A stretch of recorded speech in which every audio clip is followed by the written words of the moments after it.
Once upon a time, the infamous rover Reynardo plundered the floating isles. Then his mother called him to her deathbed. "Swear to me that you won't die on the gallows," she rasped. Reluctantly, he swore. And he whiled away his days at home with music, cards, and wine. But the Emperor had changed. He'd been good once, a shy, almost humble toad. He'd built universities.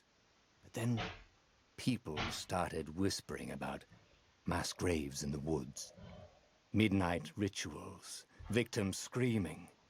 The Imperial Ravens would round up entire villages, and no one ever returned. The Ravens had come to Ubar scouting for ancient books said to have great power.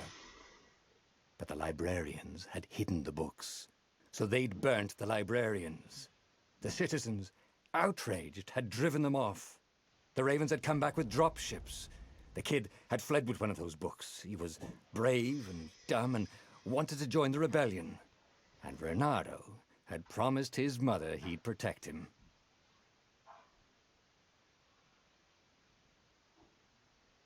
The kid was looking down, watching his city burn. "Sorry, kid," Reynardo told the kid. "Look, if we give them the book, they'll leave you alone." "My mother died for this book!" "I promised her I'd protect you." "Oh, damn it." The kid had run off. With the book, of course. So Reynardo had to run after him.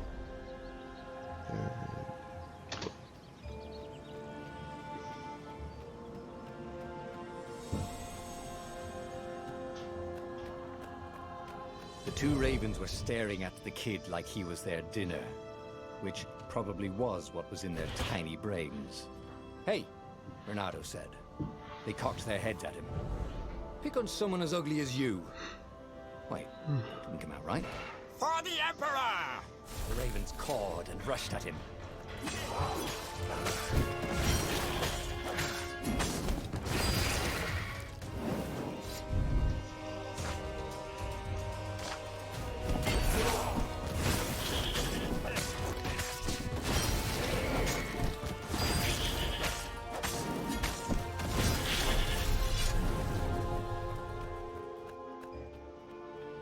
Dropship flew overhead. He hoped they hadn't noticed him. The kid.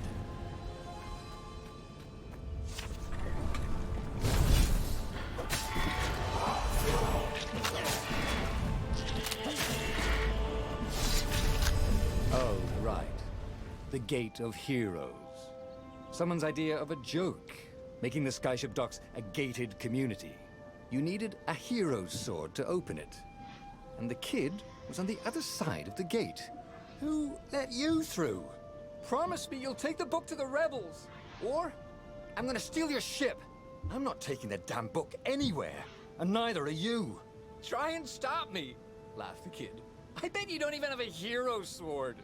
And with that, the kid hopped away. Had to hand it to the kid. He was an idiot, but he had guts.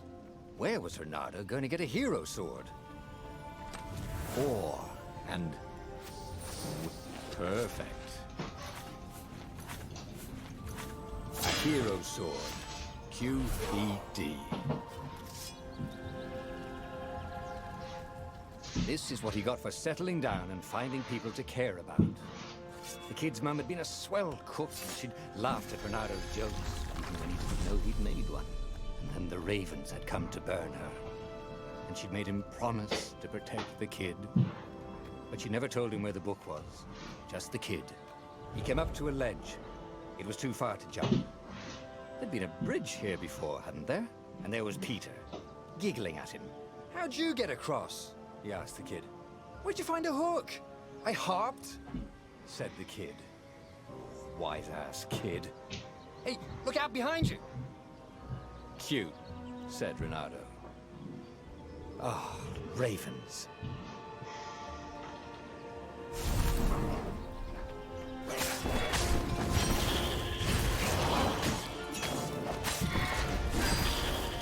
It was time to talk some sense into the kid. Just hook his way across the ledge and chase the kid down. Thing was, he hadn't used his hook since he'd retired. How had he done it? Maybe if he meditated at that altar there, he'd remember his old skills. It was starting to come back to him. Something you never completely forgot, like how to freeze time when attacking. The more he fought, the more he'd probably... And there was the Farfarer. She was the fastest ship he'd ever known. She could do the Kester run in 12 furlongs. Oh, so the salesman had told him.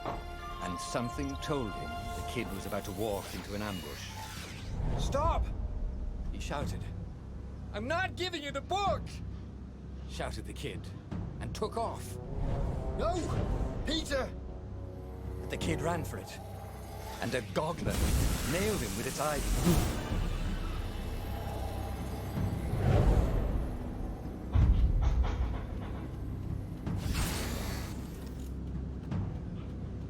The book was unburned. Next to it were the buckles from the kid's shoes, and a kid-sized pile of ashes. Damn it, why hadn't he lied and told the kid he'd take the book to the rebels? The kid would be alive now. Really pissed off and betrayed, but alive. Oh, damn it. Renato picked up the book. He couldn't let the Empire have it now. He was going to have to get it out of there. He'd be a wanted man. Probably have to join the rebellion just to have a place to dock. Well, he'd hated home life anyway. What was the big deal about this book anyway? Maybe he should open it and find out. All that had been years ago. How many? The war was a blur. And now 3 Raven scout ships. The rebellion was out of time. Unless Renato could bring a game changer. Maybe he could. Renato had found out where he could find the pieces of the Sky Ripper, the legendary weapon that had exiled the lost gods. Surely a legendary weapon could win the final battle. On the other hand, his old friend Lupino had sent Renato a desperate message saying he had a brilliant scheme to save the rebellion. If Renato could only rescue him. Renato dived the Farfarer towards the abyss. As he felt the heat of the jet stream, the Raven ships peeled off, not stable enough to follow him down there. Now it was time to choose. Lupino or the Sky Ripper.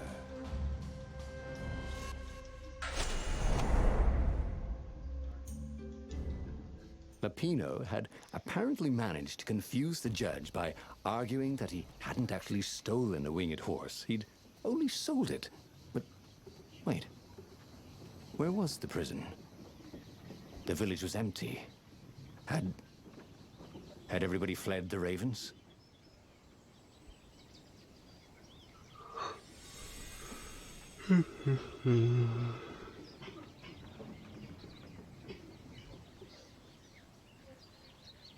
People were frightened these days.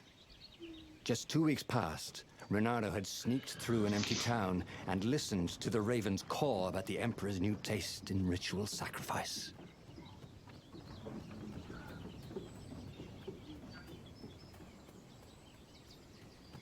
He wasn't that good. Yet.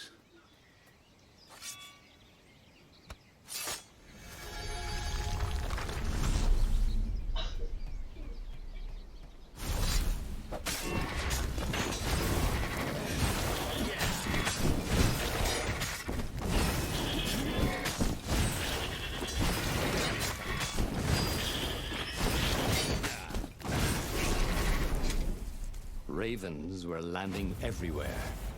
The advance guard. He'd better get moving. If they got to Lupino first, they'd eat him for breakfast. Or a snack. Ravens weren't picky. If they got hungry, they sometimes forgot to interrogate their prisoners. Even top spies. It was starting to come back to him. Something you never completely forgot. Like how to freeze time when attacking. The more he fought, the more he'd probably remember.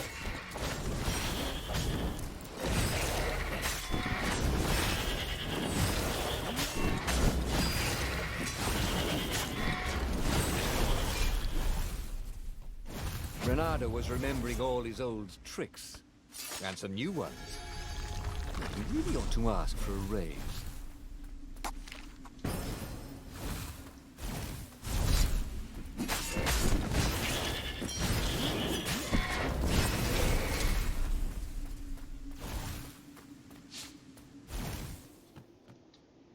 Dirty and bloody, Reynardo finally reached Lapino. Oh. The rabbit was practicing his shuffle. We capture Zenobia, we find out what she knows, and that's the whole war right there. Easy peasy, lemon squeezy. Capture the Emperor's greatest general, who also happened to be a deadly sorcerer and his only daughter? That would be worth it. On the other hand, he could still get to the core of the Was war das denn Skywalker, hier? even if he couldn't get the whole thing. Oh, die Heute-Show. It must have great Läuft power. hier. Seit Freitag oder was? It's beautiful here, thought Reynardo. He was thrilled to be back with his old war buddy. He'd missed the So mad danach rabbit, but something was not quite right.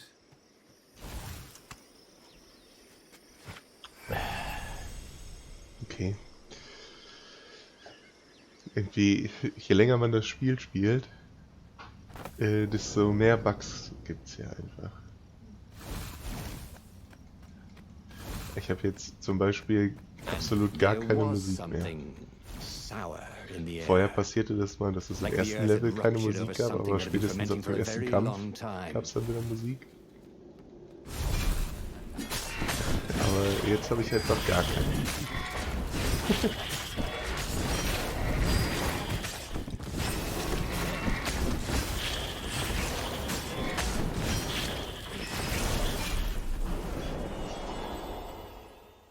Reynardo felt wrong all over.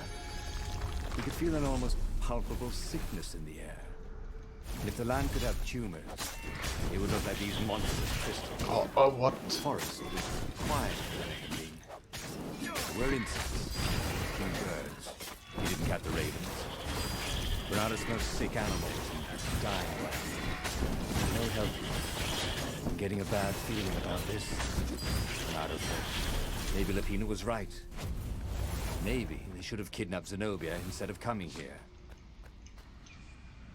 As he held the radiant icosahedron, Reynardo felt queasy, like dozens of tiny worms. Tell you what, said Lapino. I'll take it to the observatory. You attack the Imperial outpost. The Imperial outpost was a vital communications node. Taking it could shatter the Empire's ability to coordinate.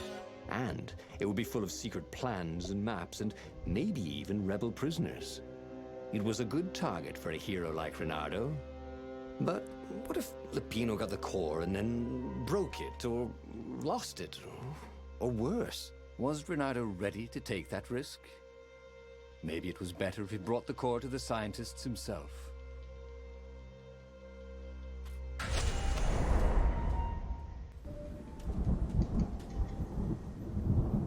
As Lapino vanished into the wilds of the Nexus, Reynardo vaguely remembered Lapino had a baby daughter, didn't he? And he told her mother he was going out to get some Easter eggs, and he'd never come back. But Reynardo was relieved not to carry the core anymore. He was already feeling better. And who knows, maybe this time Lapino would get it right. And if Reynardo could take the outpost, he'd have access to all the Empire's communications in the sector. Right?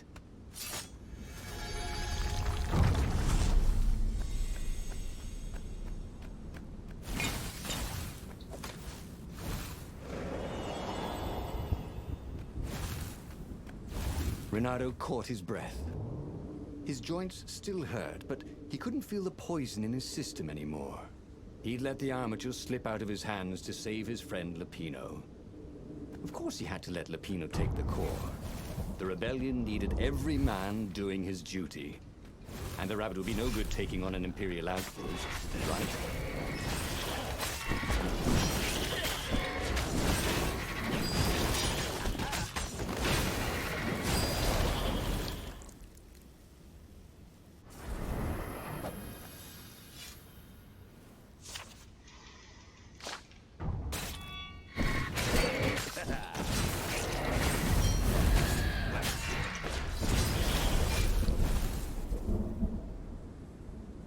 Reynardo took the outpost with a song in his heart. Soon, he was stuffing his sack with key messages from and to the fleet. Then the far speaker toad chortled a new message. The observatory had been sacked by ravens.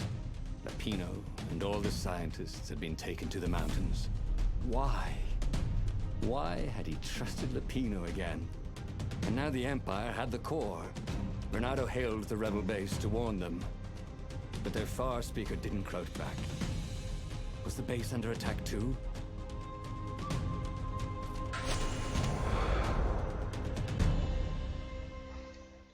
There were Imperials everywhere in the ruins, and dead civilians. The Ravens were killing everything in sight. Reynardo was relieved to see no rebels among the dead. Maybe the secret base was still secret, but there were huge burn marks on buildings. What monstrous weapon was the Empire using here? The core had great power. They harnessed it somehow, even though they didn't have the armature.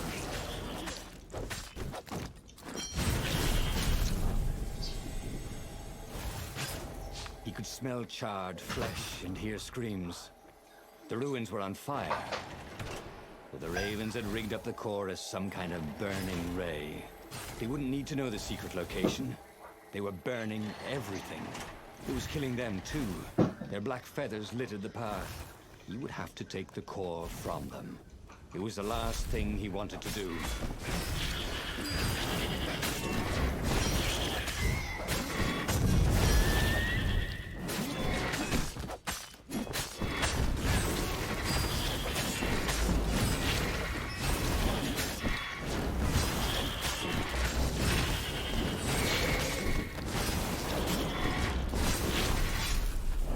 All coming back to him.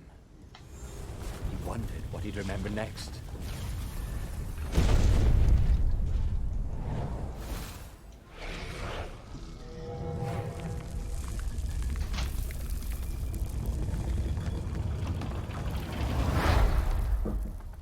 As the last Raven fell, Reynardo felt worse than he ever had.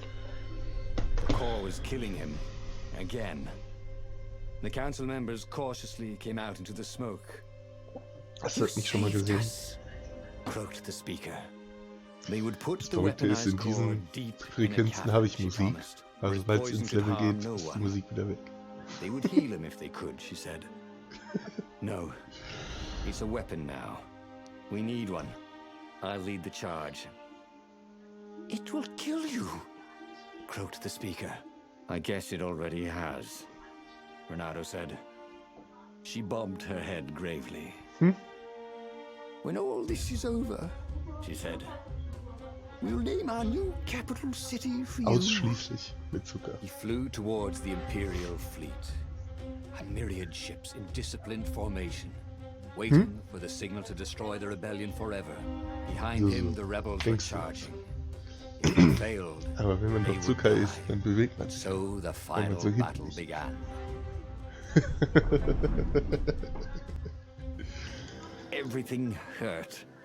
It was unpleasant to fight this way. With each blow he struck with his sword, he felt weaker. Yet each time the core fired, it got brighter. As if the heat from the burning ravens and buildings only fed its hunger. He wondered where Lapino was. Wasn't he supposed to be in the battle? No. He'd been captured, hadn't he? Oh, Reynardo's mind was smoky now, like the burning fleet. He hoped this wouldn't take long. Who needed bridges, anyway?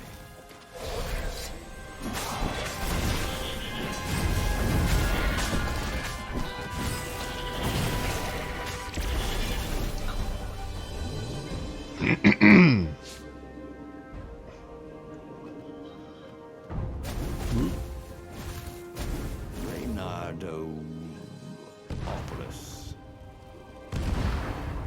Vulpus Major. Orlando Nardo. If they were going to name a capital city after him, well, he just wished he had a better name. Where was Lapino? He missed Lapino's bitter aspect. Or did he? Latino had gotten him into this mess, hadn't he? The core was a wonderful weapon. It swept fire across the fleet. Ravens exploded in its gaze, and with every heartbeat it grew brighter. He would die. But he would die every inch a hero. Spectacularly, changing history like the legendary heroes of lore. Or was it yore? He couldn't remember anymore.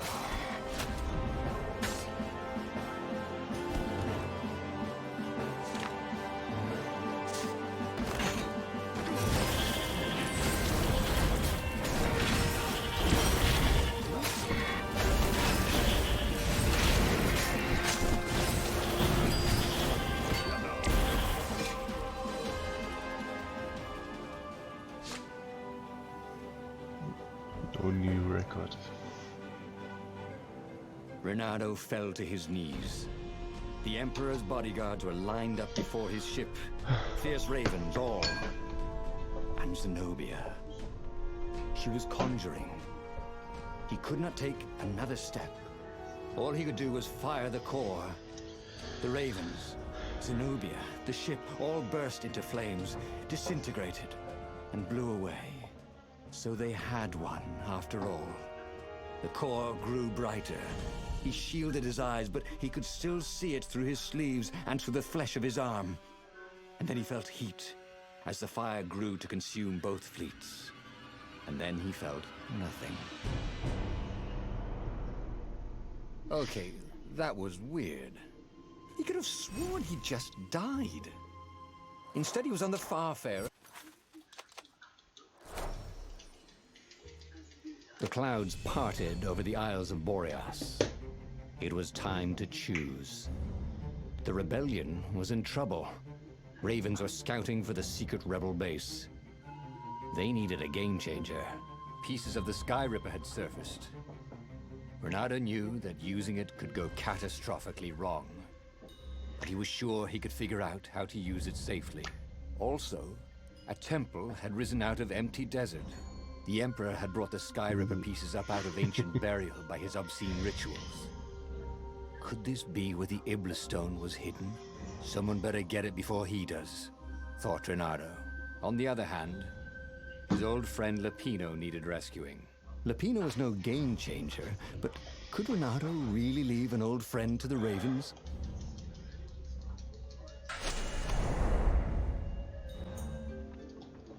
Lapino had apparently managed to confuse the judge by arguing that he hadn't actually stolen a winged horse. He'd only sold it. But Nope. wait, where was the prison? The village was empty. Had everybody fled the Ravens?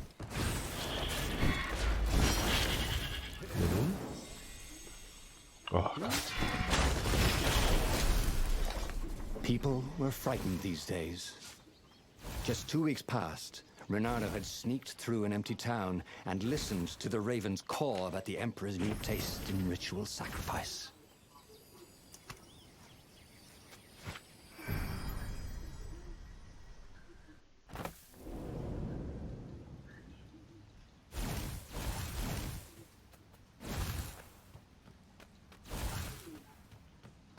I'll just have a dash, thought Reynardo.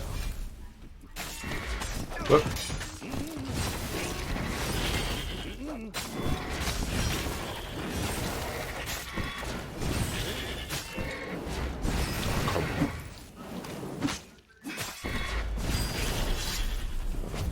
Ravens were landing everywhere. The advance guard. He'd better get moving. If they got to Lapino first, they'd eat him for breakfast. Or a snack. Ravens weren't picky. If they got hungry, they sometimes forgot to interrogate their prisoners. Even top spy, dirty and bloody, Reynardo finally reached Lapino. The rabbit was practicing his shuffle. We capture Zenobia, we find out what she knows. And that's the whole war right there. Easy peasy, lemon squeezy. Capture the Emperor's greatest general, who also happened to be a deadly sorcerer and his only daughter? That would be worth it. On the other hand, he could still get to the core of the Sky Ripper, even if he couldn't get the whole thing. It must have great power. To make this...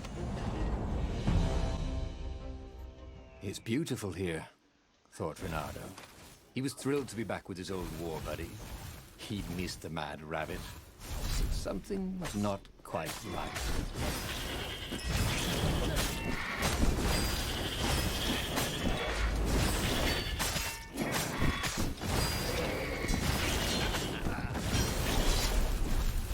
There was something sour in the air. Like the earth had ruptured over something that had been fermenting for a very long time. Reynardo felt wrong all over. He could feel an almost palpable sickness in the air. And if the land could have tumors, they would look like these monstrous crystals. The forest was quieter than it had been. There were insects, but few birds, if you didn't count the ravens. Reynardo smelled sick animals and dying ones. Yep, that's No really help. a lot of stuff. I'm getting a bad feeling about this, Reynardo thought. Maybe Lapina was right. Maybe he should have kidnapped Zenobia instead of coming here.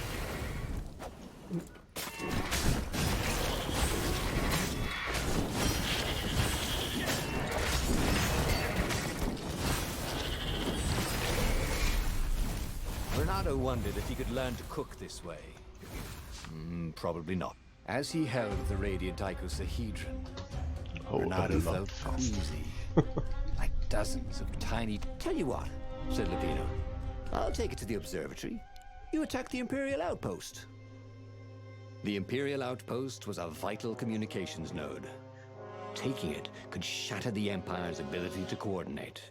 And it would be full of secret plans and maps and maybe even rebel prisoners. It was a good target for a hero like Reynardo. But what if Lapino lost the core to the Empire?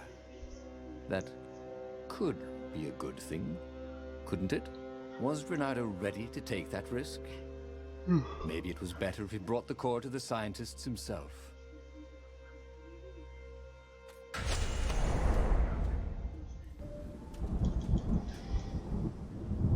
As Lapino vanished into the wilds of the Nexus, Reynardo vaguely remembered Lapino had a baby daughter, didn't he?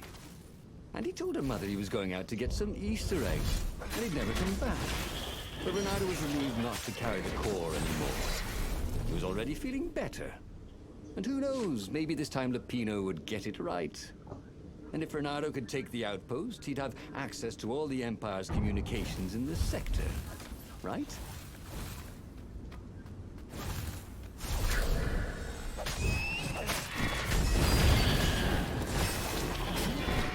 Good.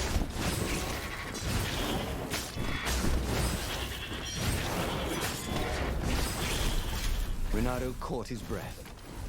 His joints still hurt, but he couldn't feel the poison in his system anymore.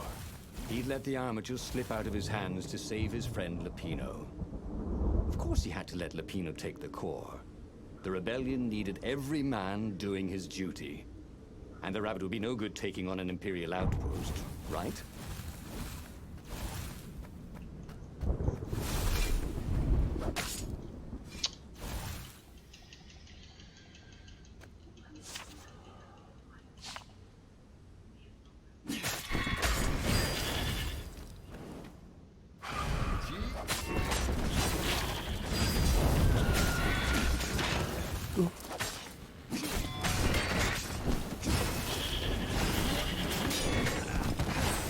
Oh, lucky.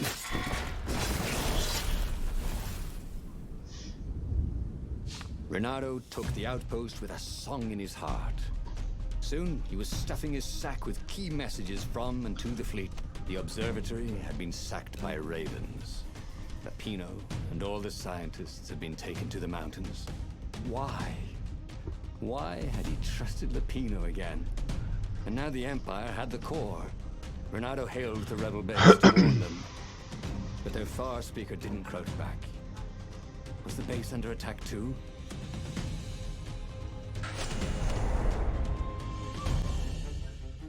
Reynardo felt a twinge of doubt. Should he have gone to the base? No, Logically, wherever they'd taken Lapino was probably where they took the core, right? Oh, why couldn't Lapino have just for once not gotten so captured?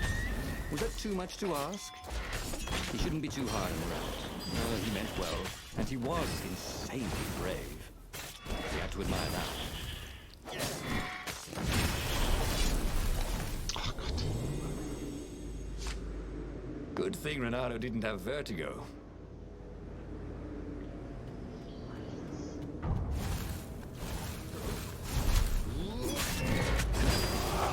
Okay.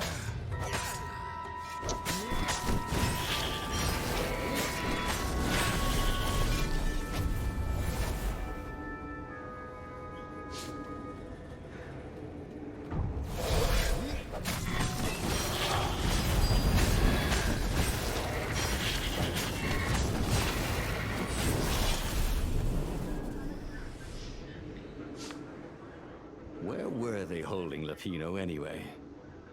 There was no sign of him or the ravens who'd captured him.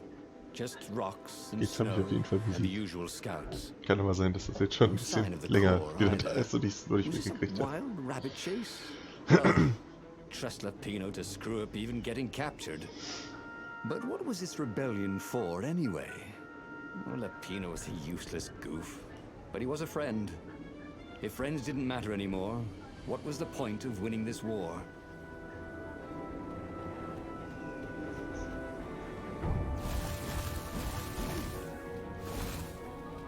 He felt like Tarzan.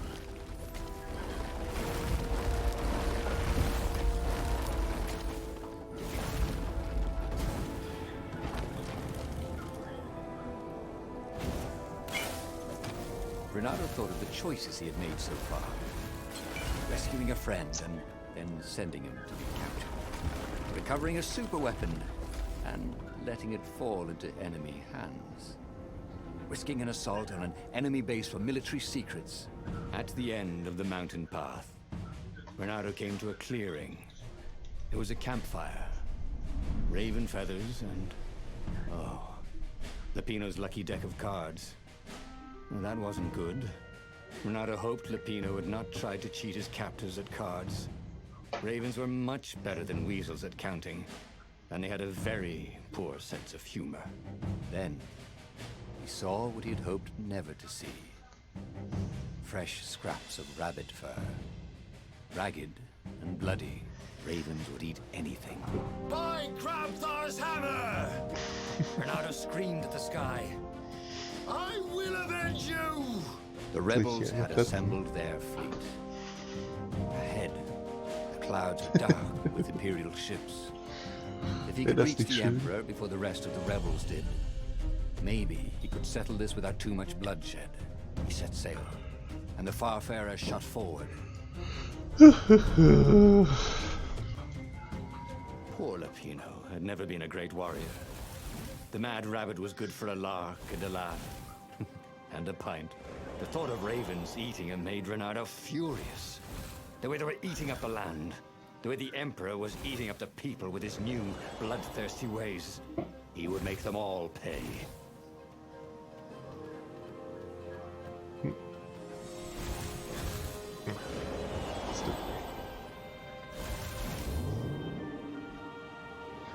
Don't look down, he told himself.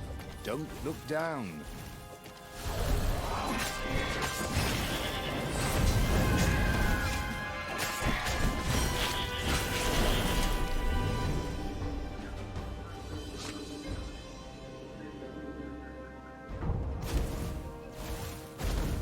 He had given up every objective. No. to save his friend. Oh. He had given up the armature, the core, the gem, and even Zenobia. He loved Lapino, he realized. And now the rabbit was gone. A hero looks out for his friends, even when they're gone. He would send Lapino an honor guard of ravens to serve him in the halls of the Valiant. He would avenge him. Oh Gott. Oh. Come on. What the fuck?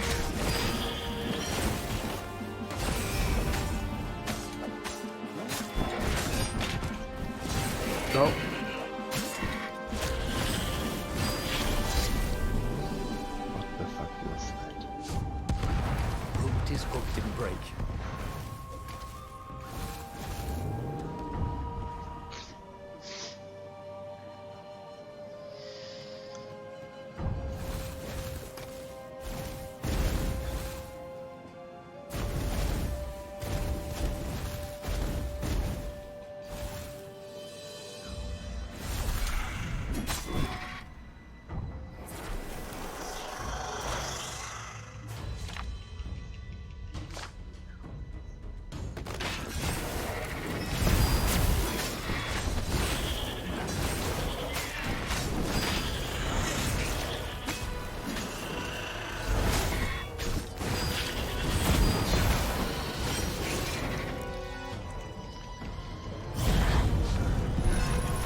Finally, he reached the Emperor's ship.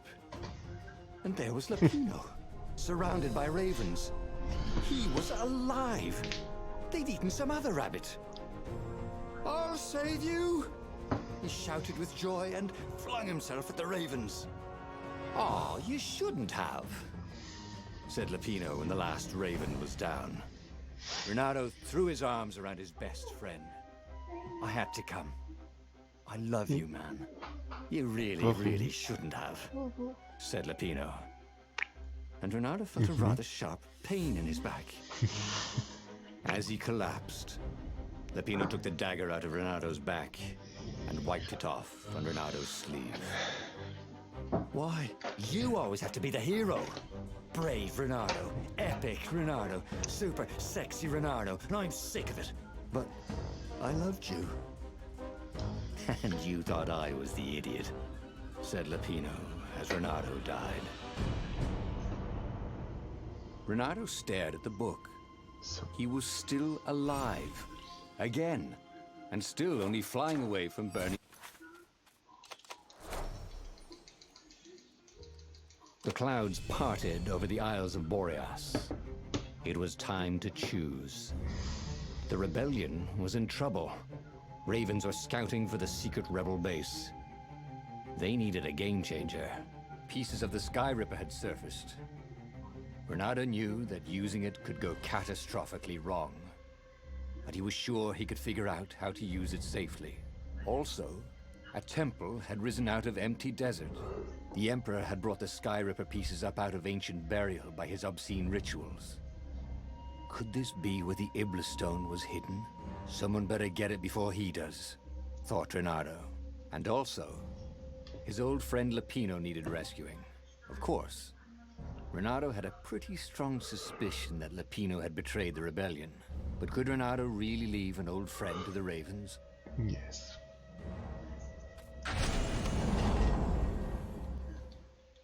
As he set foot on the island, Renato couldn't help feeling a bit curious. Was Lapino still waiting to be rescued? No. He was probably drinking champagne with the ravens. Did ravens drink champagne? Did rabbit?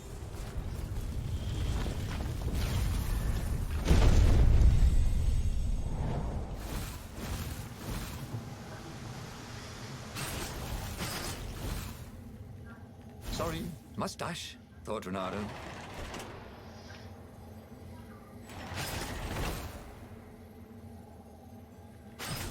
The people who had built this castle, did they even know what monstrous weapon lay hidden within their walls?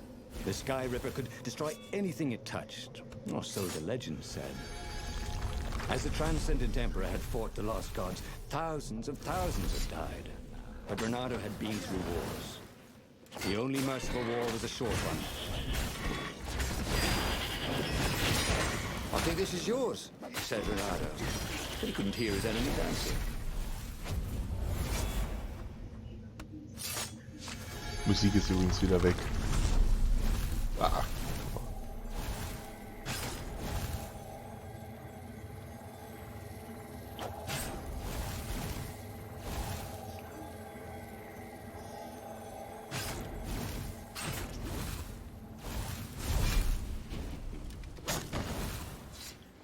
Oh, come on.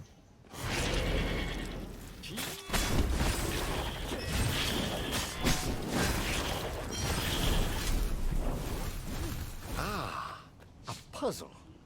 Renato loved puzzles. Except when he couldn't figure them out. On the other hand, if there was a puzzle, it was probably meant to keep people away from something good.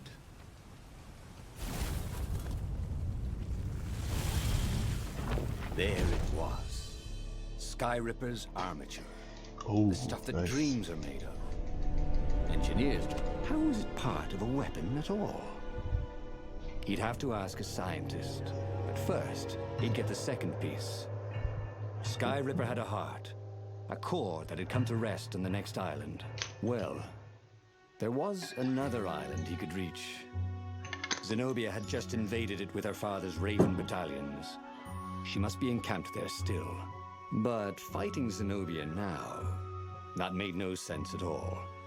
He'd already sacrificed one friend to get this armature, was it? He didn't need to hurry to face her. She would find him.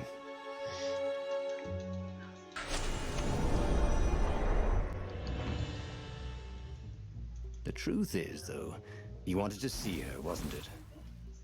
It had been a dozen years since Swordfu School. He'd followed every rumor about her, every scrap of news. Not that he still loved her. After all, she was his enemy. No, it was solely because know your enemy. But it would be great to see her, even if they faced off across sword points, as they'd done so many times at school. The world was a less interesting place without her. Reynardo wasn't entirely sure how he was going to capture Zenobia. She'd be expecting him. And he didn't have Lapino to cook up a clever plan. Why was it again that he hadn't got the core? Maybe because the results tended to be disastrous. These streets were familiar. The Swordfu School was closed now, but he had been down that street 1,000 times. He knew that pub. He knew that alley. He knew the alley behind it much too well. No wonder Zenobia had chosen to invade this island herself. Reynardo slinked through Zenobia's ship, making no sound at all. Where were her guards? Fine. That makes no sense. It's a trap, shouted the Emperor. I'll meet you at the outpost, and I'll bring my interrogators. If Reynardo came face to face with the Emperor, maybe he could assassinate him. But maybe it would be smarter and safer to turn Zenobia against her father.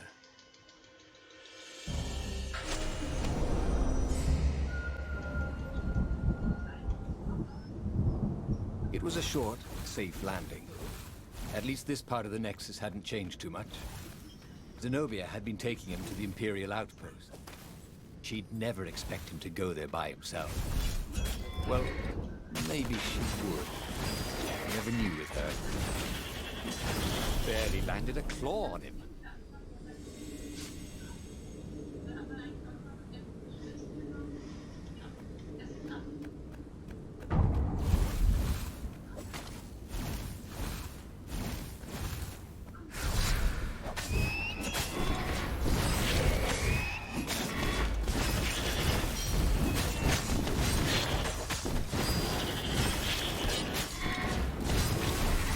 Reynardo knew Zenobia, and Zenobia knew him. She'd suspected a trick. Now he'd vanished. She would probably guess that was his plan all along. Perfect. Maybe she wouldn't use the Sky River. At least not without taking it to the scientists at the observatory first. Meanwhile, the Emperor would be coming to the outpost personally. This could be good.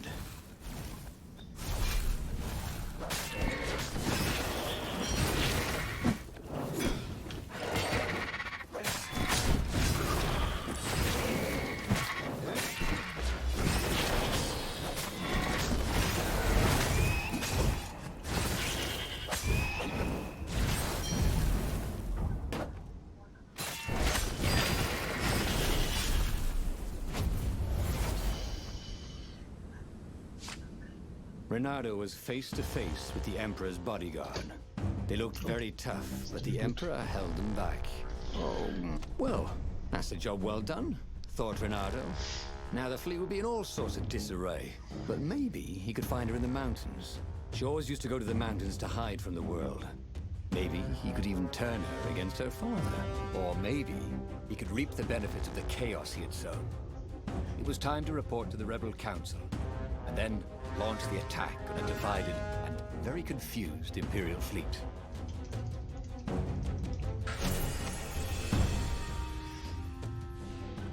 He wondered if he should have just told her the truth about her father.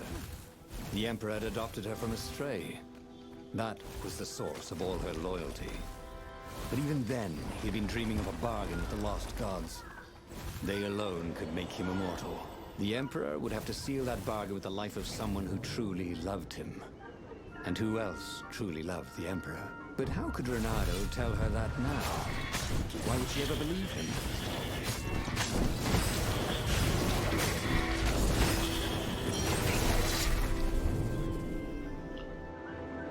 Imagine getting... The funny thing was, she should have trusted him. He told her the truth, the whole truth, and nothing but the truth. Oh, all right. The truth was, he played her like a fiddle. And how often had he ever done that? She was so smart. Smarter than him, really.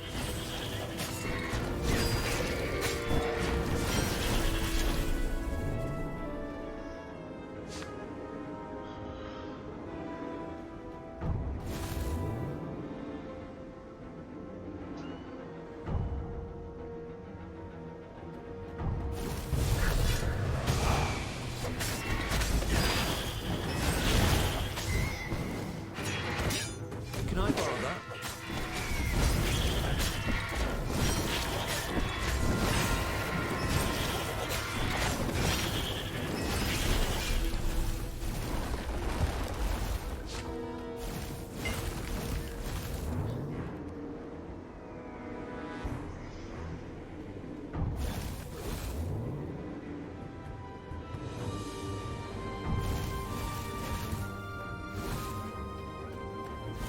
What were these poles, exactly?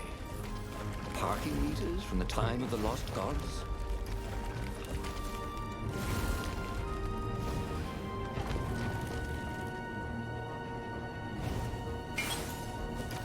Renato had given away the location of the secret base.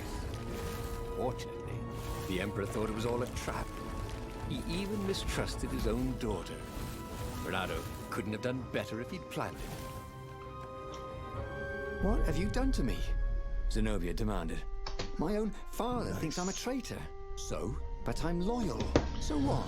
You're a bastard, Renato, she said. Now, you love that about me. You really did want the core, didn't you? And the Iblis stone. Yep. He gloated. You get all that? She said to the far speaker toad he'd failed to spot. I am so relieved, my daughter. Said the far speaker. And Zenobia got into her ship and flew off. Damn it. The old far speaker trick. How had he missed it? This was very bad. Zenobia back in her father's good graces, and both of them ready to use the core and the Iblis stone. He got back on the Farfarer. Briefly, Renato thought of fleeing. The odds were surely against him. Never tell me the odds, he told himself. Odds confused him. He preferred to trust his gut. And so he sailed on to attack the fleet. Alone, if necessary. There were not many rebels here, and they were disorganized. The Empire had obviously attacked the secret base. The formerly secret base, whose location Renato had so helpfully pinpointed on a map. There was still time to turn around, wasn't there? But Renato hated turning around. Heroes don't turn around, they just own their screw-ups and turn them into impossible victories, right?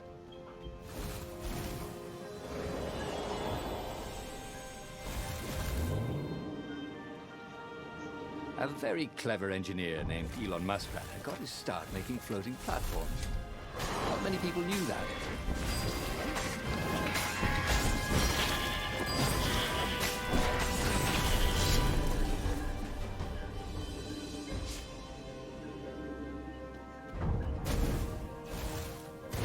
The odd thing was, Renato's personal battle was going fairly well. The Ravens immediately in front of him were no quicker or tougher than usual. Where was the power of the core, blasting him off into the abyss? And where was Zenobia? She must be up to something. But whatever it was, it wasn't his problem. Not yet, anyway. It was all going surprisingly well.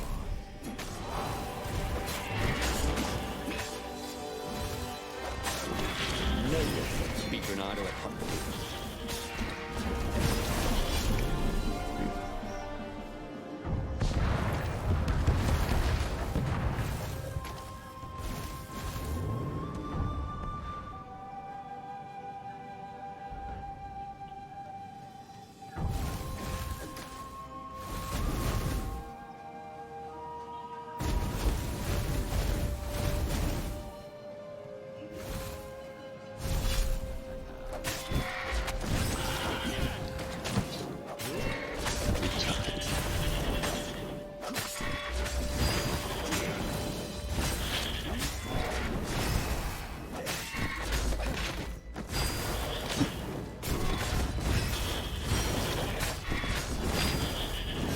No!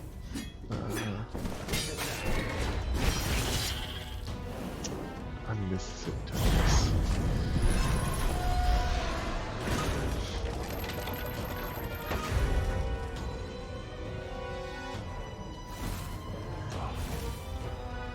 At last, he came to Zenobia and the Emperor. He was sealing up a kind of squat coffin, banded with lead.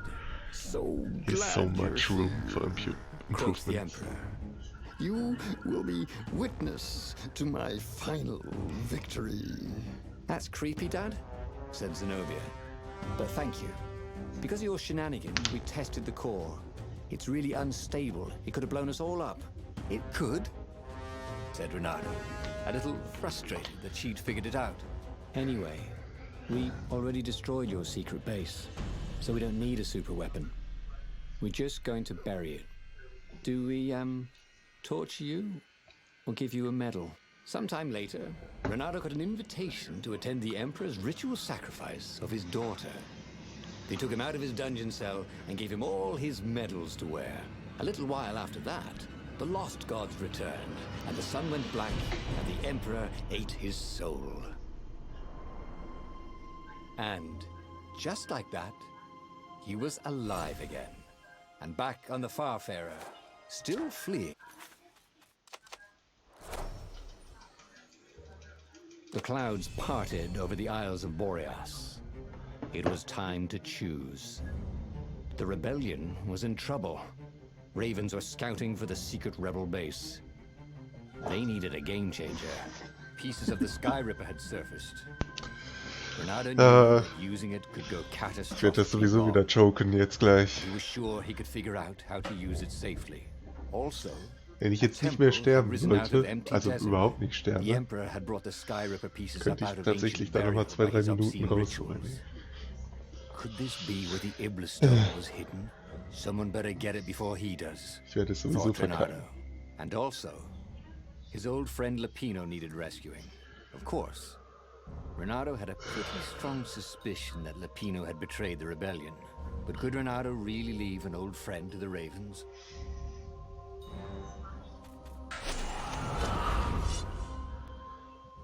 Every child could sing verses about the Sky Ripper, but ancient codices held hints of other things. A stone that ate souls, a ruby that drank blood, a jewel only a righteous man could give away. Were all these things the Iblis stone? Long hidden in the buried temple. Another ancient item that was only resurfacing now. Drawn up from the deeps by the Emperor's horrific rituals. Can't we just agree to disagree? Said Renato. No?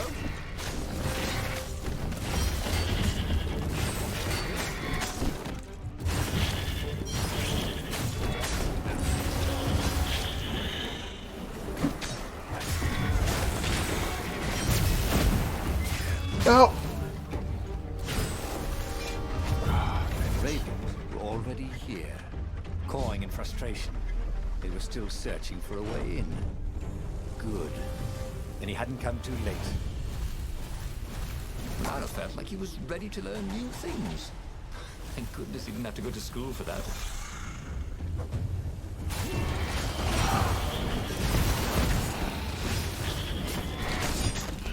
No.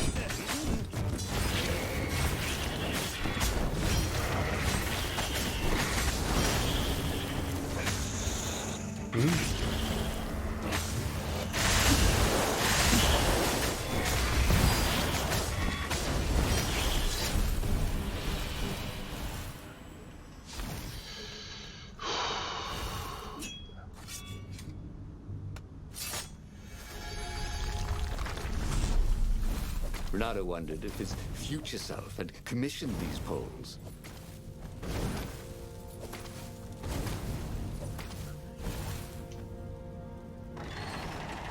Renato was running out of ideas.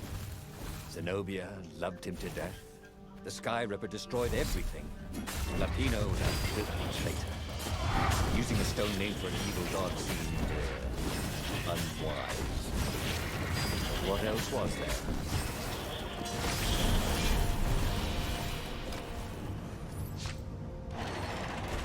Ravens at least could not get past this point. Obviously, the temple builders knew how to deal with Tomb Raiders.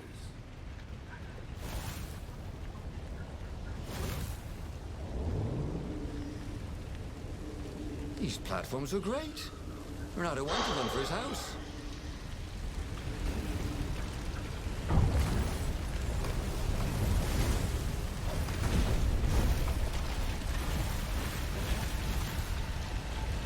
It was a stone of the purest blackness. It reflected no light, like a void. It was the stone, eager, thirsty.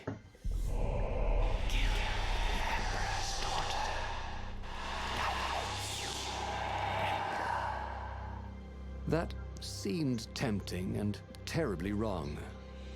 Zenobia was the Emperor's greatest general and a potent witch.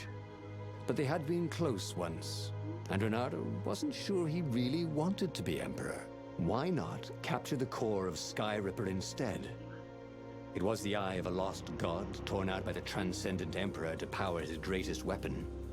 "It's the core," said the stone anxiously.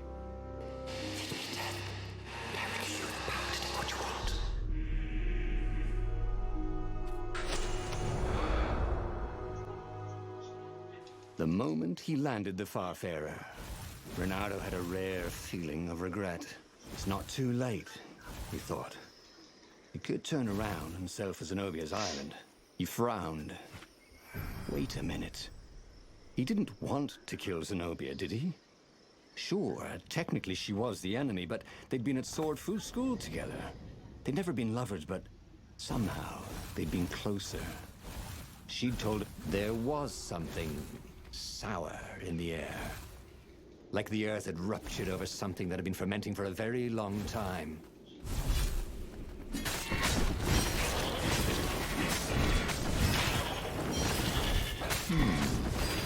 Where did that go to?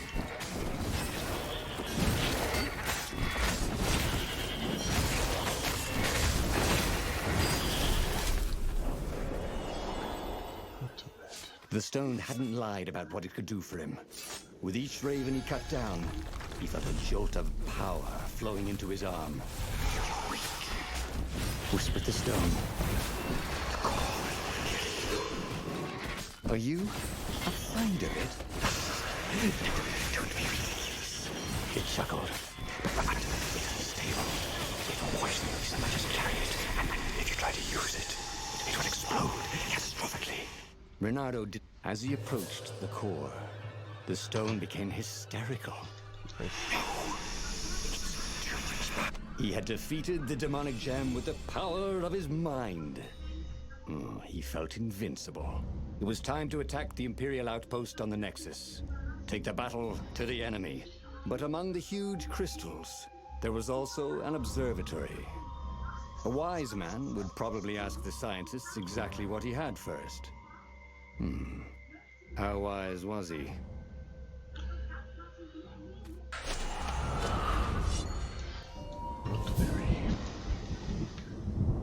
The Nexus was infested with ravens, but that didn't bother Renato.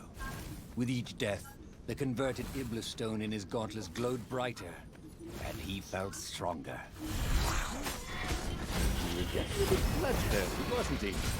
Well, he wasn't worried. He was a warrior. They're supposed to be bloodthirsty.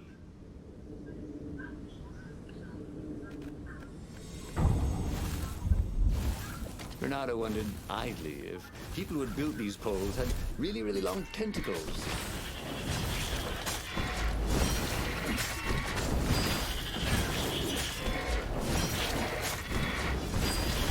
The core, absorbed in the stone, was doing its job perfectly. Renato could feel a little eldritch jolt every time he downed a raven, but then it flowed into the glowing stone the way water flows down a riverbed.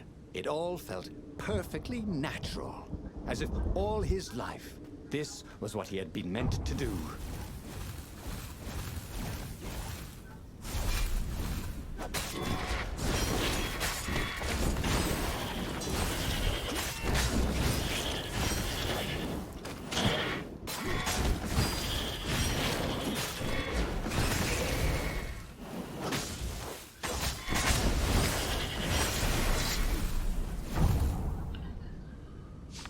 Reynardo tore through the last remaining guards at the outpost like hot coffee through snow. There was a far speaker toad here. And she was. She wanted him to come back to base. They had plans to discuss, and a medal to give him. A large, golden medal.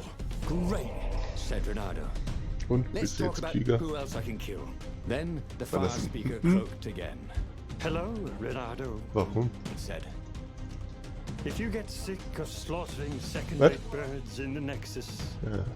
I'm waiting for you in the mountains. Was haben die? She missed him. She loved him. Once she saw how awesome he'd become. Aber du kannst ja auch nicht komplett auf Zucker verzichten. They'd kiss and... Well, if she did refuse for some reason, he was no match for him now.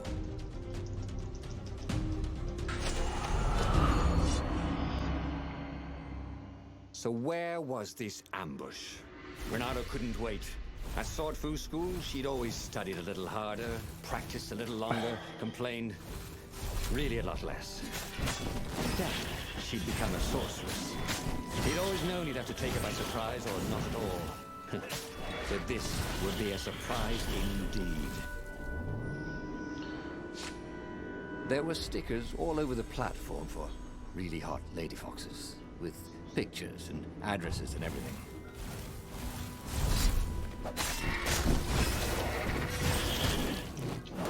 Come on.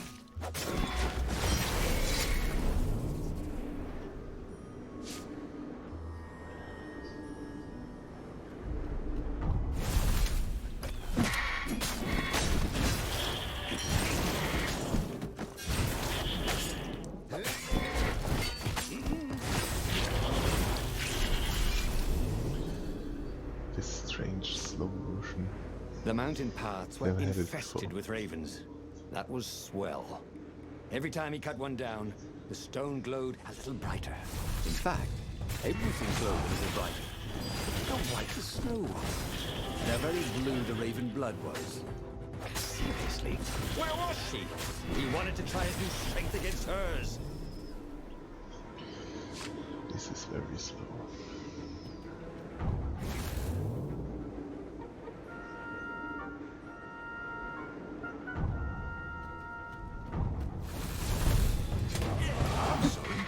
Was that your shield?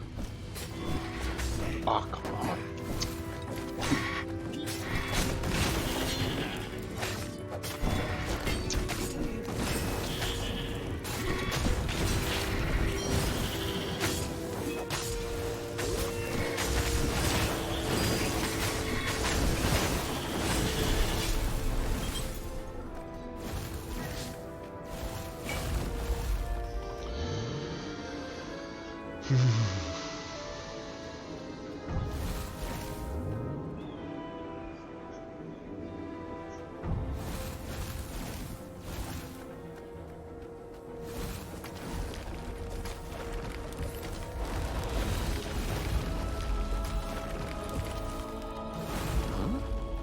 A lever? That was new. Most people still use doorknobs. Reynardo felt antsy. He'd found a source of great power. But instead of joining with the rebels, he was on a fool's errand the Emperor's daughter had sent him on. The rebels were preparing a last-ditch attack against the Imperial fleet. Counting on Reynardo, At the end of the path was Zenobia.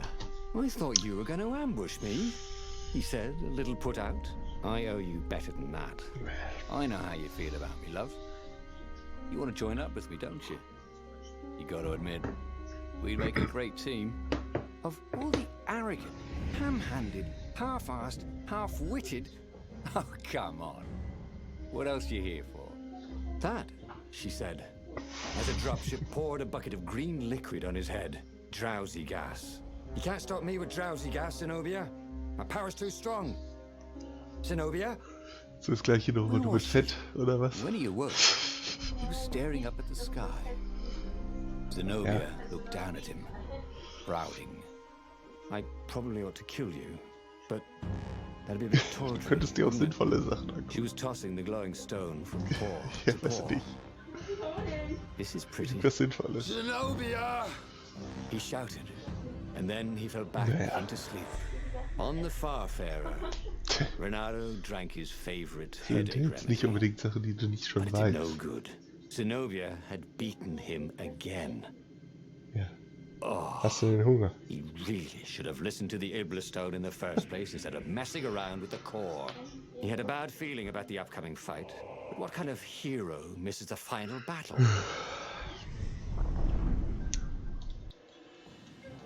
Renato was bruised and tired. He wasn't looking forward to killing ravens. Didn't even seem scary. It felt like a chore, like sweeping the practice room at Swordfield School, which he'd done his best to leave for Zenobia whenever he could. What would she do with the glowing Iblistone? That should terrify him, shouldn't it? But he just felt dull and stupid as he carved his way towards probable doom. This would be the perfect place for a tic-tac-toe board.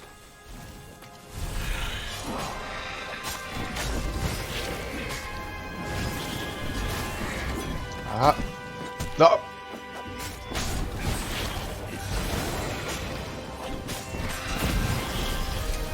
Damn it.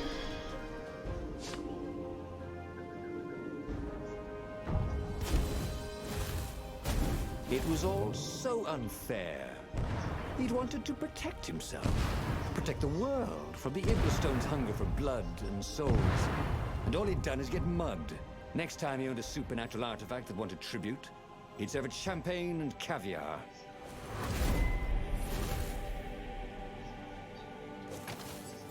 What was really fun was hooking yourself onto a moving ship.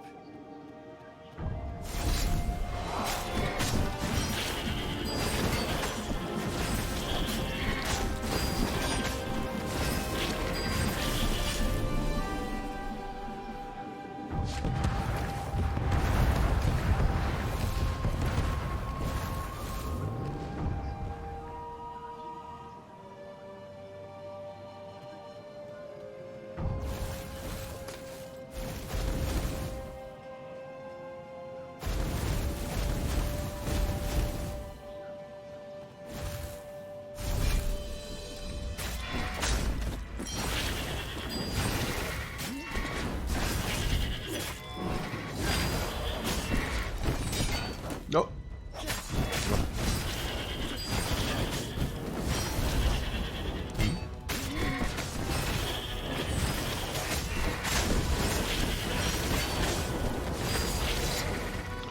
Nice.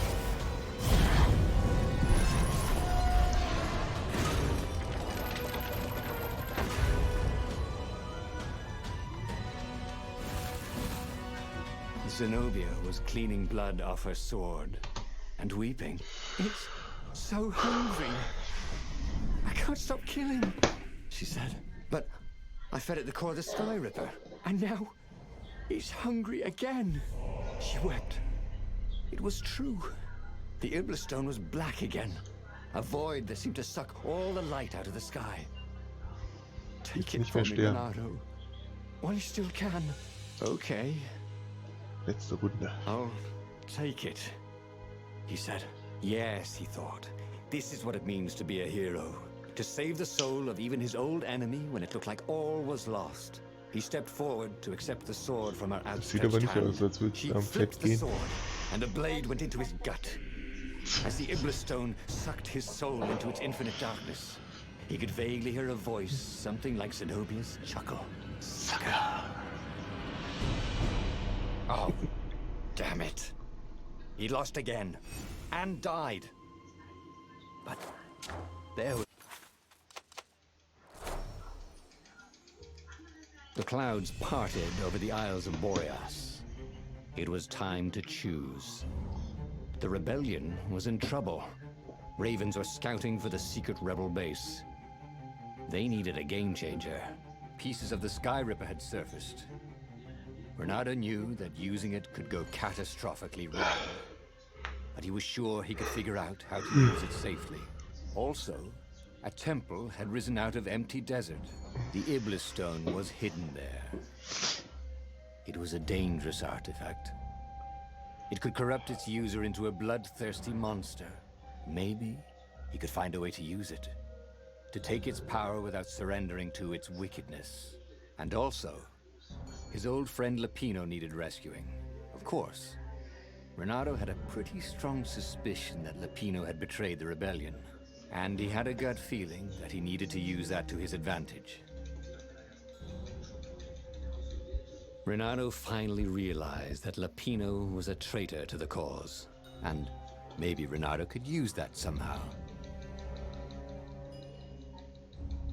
Renato couldn't quite put his paw on when he'd realized Lapino was working for the Empire. He'd never exactly seen Lapino sending coded messages to the palace, but he was sure. The rabbit had been on too many disastrous missions where he was the only survivor, or where he accidentally missed getting on the boat that went down to the abyss in flames. If Renato could prevent Lapino from getting back to the fleet with all the intelligence he'd probably gathered, it might be worth the trip. So. How had they come to this? They'd been on so many adventures together. Lapino had talked Renato out of prison at least 4 times, and Renato had rescued Lapino from at least 2 lynch mobs.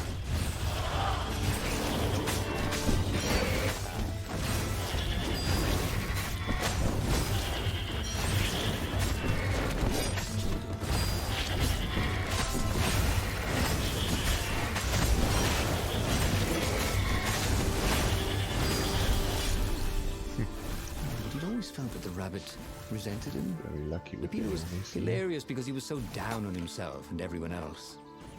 But behind the laughs, he wasn't a happy camper. Ooh, was this payback? Or did the Empire have his little white tail in a vice?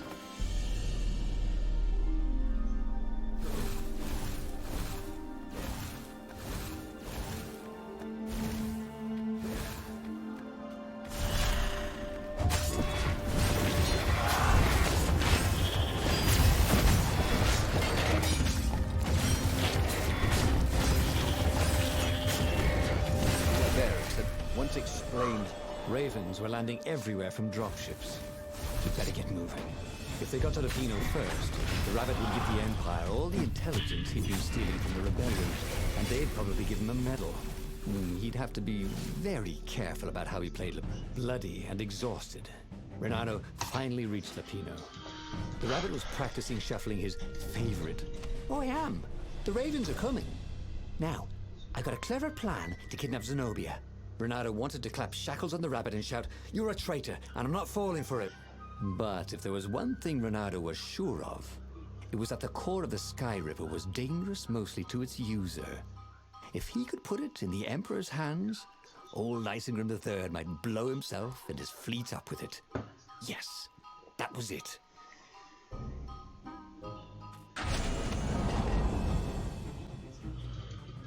Right.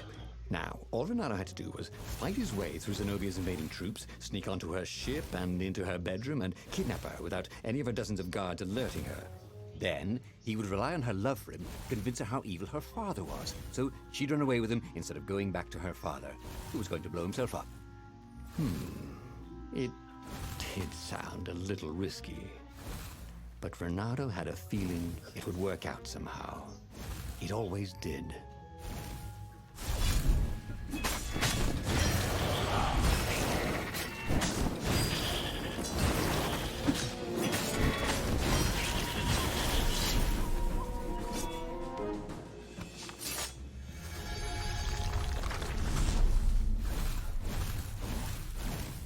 If I craft a sword now, it's going to be really short.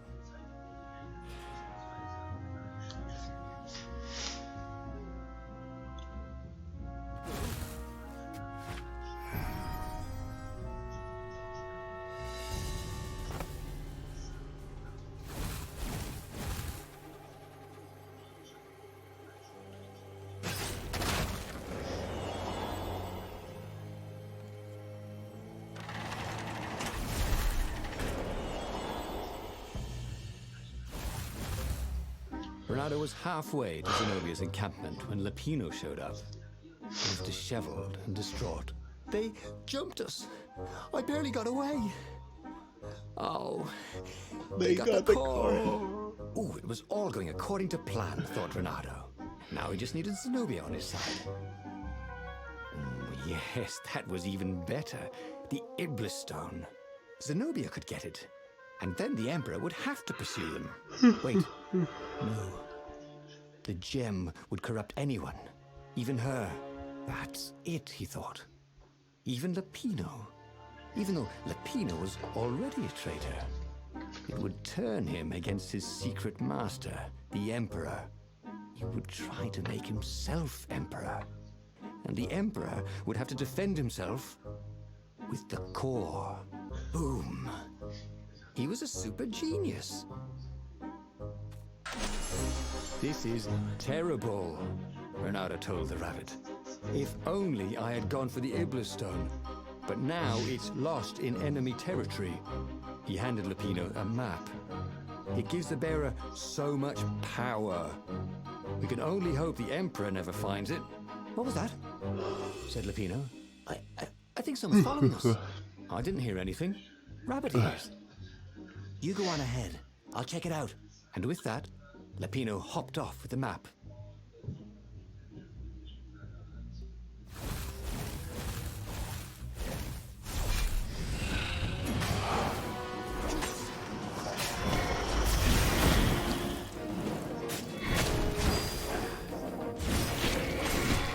Come on.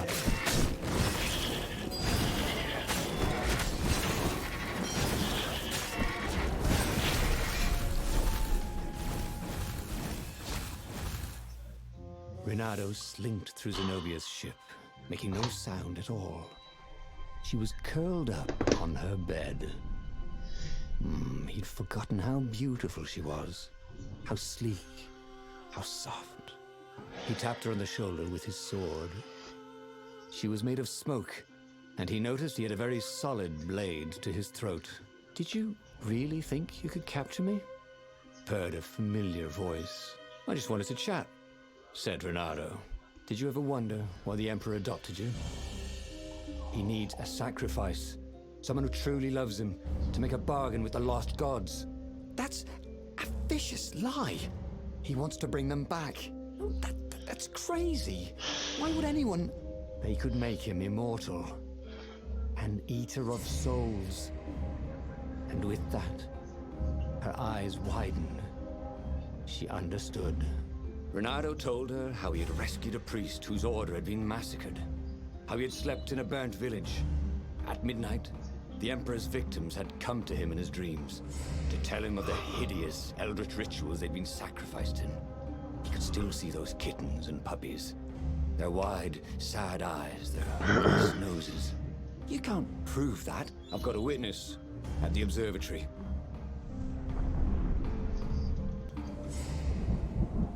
He couldn't tell her. Not... Damn it.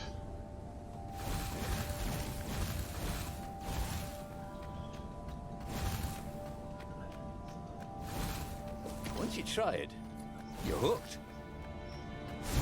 The rebellion had started after atrocities that the Empire hushed down. Renato had rescued a priest whose order had been massacred for one book. He had slept in a burnt village. Dead kittens and puppies had come to tell him what the Emperor had done to them.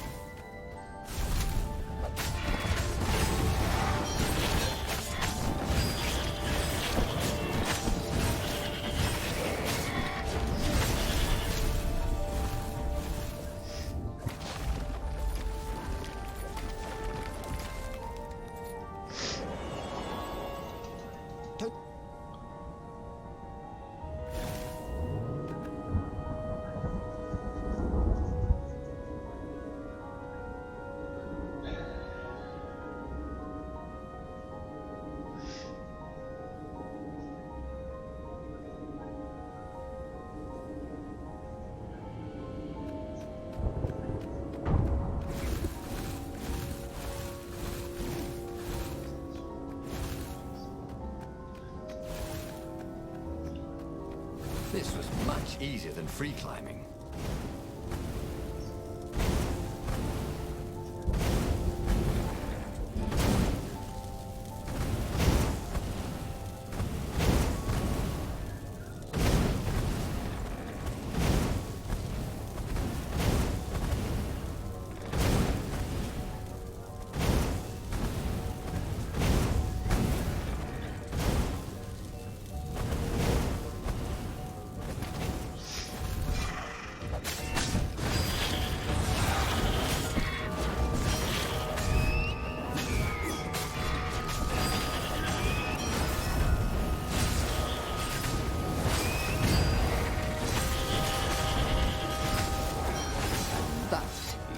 we do it? Said Renato to himself.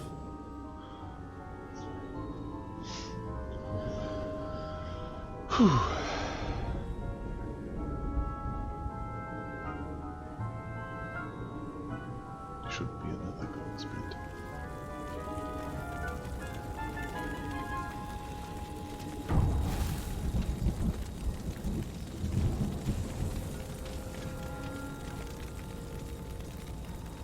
The observatory was a burning hulk.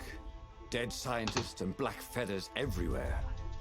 The Ravens had taken special So, Renato explained his brilliant gambit. Sending Lapino to get the Iblis Stone, become super powerful and corrupted, provoke the Emperor into using the core against him, thus blowing up both of them, and hopefully the fleet too.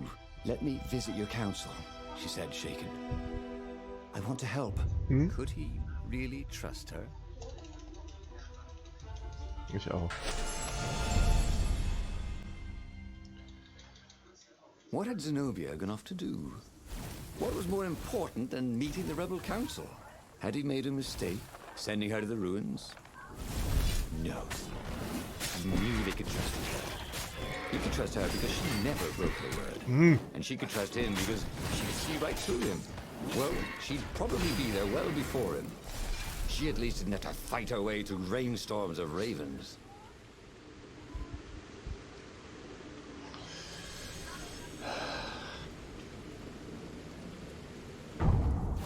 Renato's blood was up. He just needed to smash something.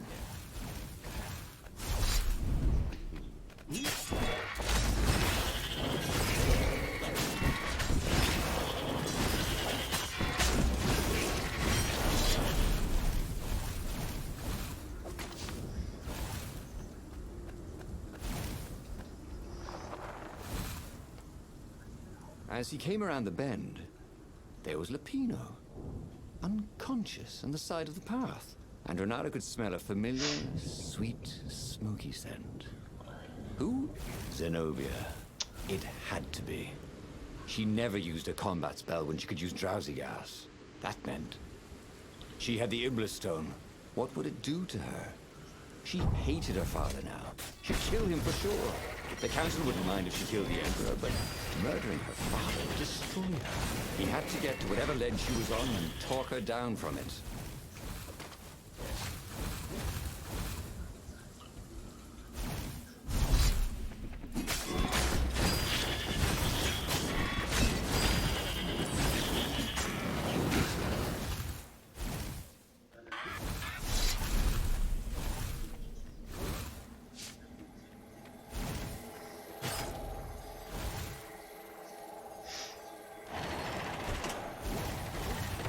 We have luck. Long stairs.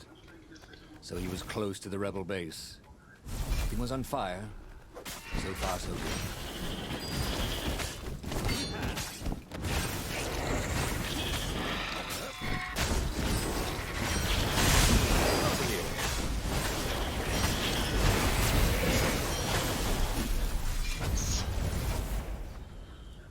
Very nice.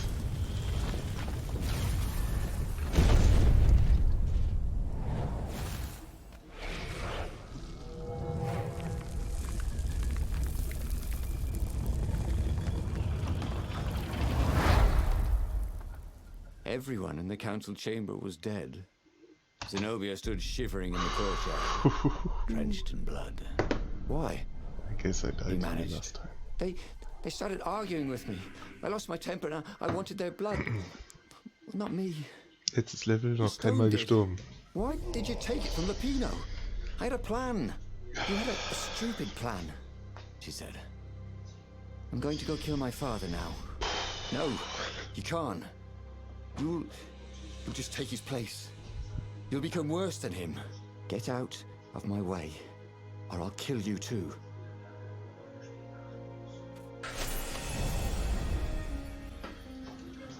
The Empire had seized his ship. They'd have to take it back.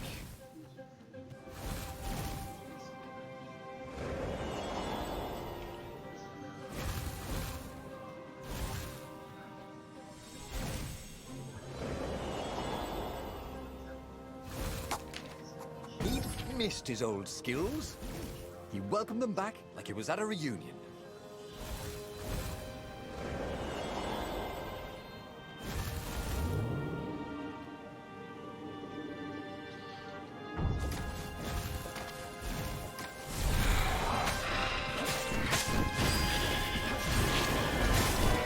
Oh. No.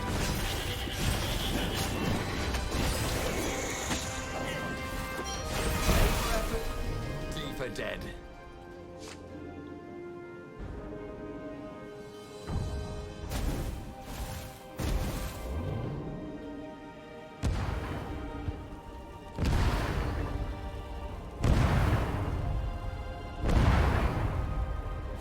And there.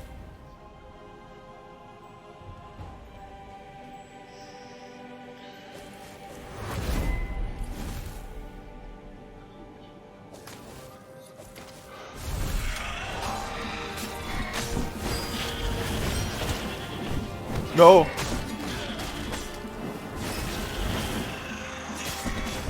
No. No. But there were still so many What the games fuck to was play, that? Renato thought as he died.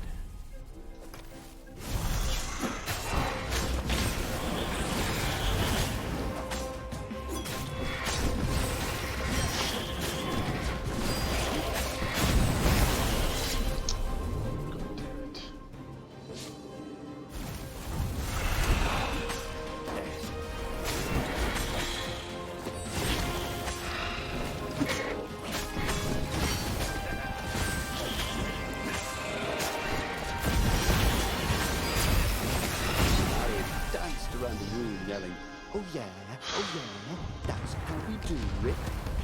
It was something he liked to do, but only after he'd killed all the witnesses.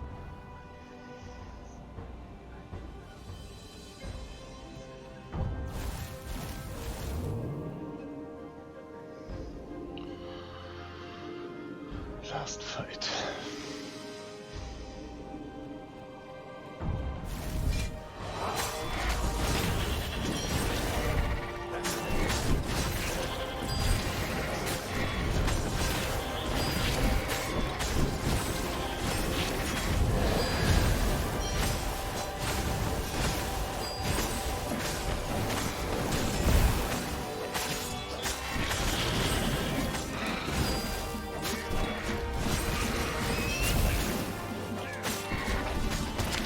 No! What?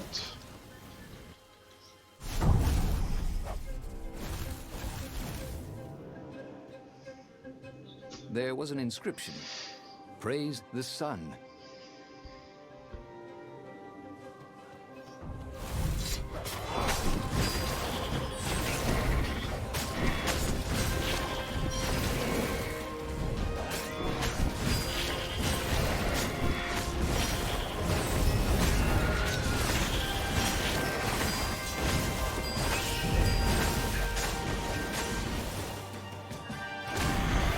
What?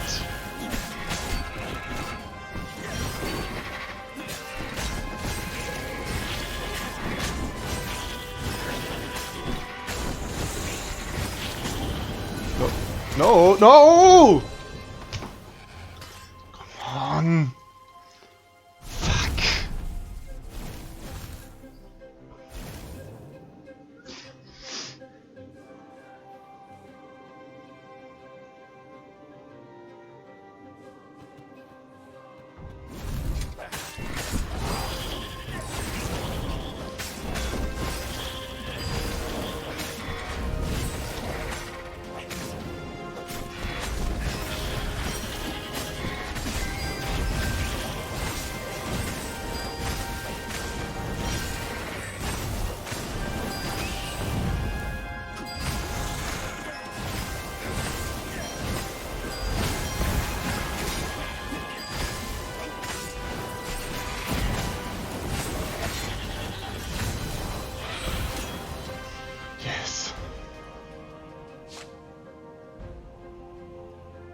No. But they did not go unnoticed.